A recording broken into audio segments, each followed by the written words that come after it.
चला, दिवाळीची सुट्टी संपली आणि शाळेचा पहिला दिवस उजाडला. नेहमीप्रमाणे दीदीनं गाडी तयार करून ठेवलेली आहे आणि आता शाळेत जाऊया आपण. शाळेमध्ये गेल्यानंतर मुलांनी खूप उत्साहानं स्वागत केलेलं आहे, कारण शाळेचा पहिला दिवस आणि पहिला दिवस प्रत्येकालाच खूप आवडतो. आणि त्याच्यानंतर मग मुलं अभ्यासाला लागलेली आहेत. स्मार्ट TV चालू आहे.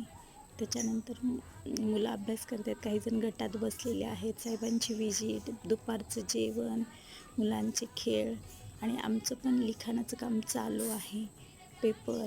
त्याच्यानंतर आम्ही मैदानावर मुलांचे वेगवेगळे खेळ घेतलेले आहेत. प्रत्येक मुलाला वैयक्तिक अशी संधी दिलेली आहे आणि आजचा हा दिवस प्रत्येकाला. त्याच्यानंतर इंग्रजीमध्ये मुलांचं संभाषण आणि अशा प्रकारे आमचा आजचा दिवस खूप छान असा आनंदात पार पडला.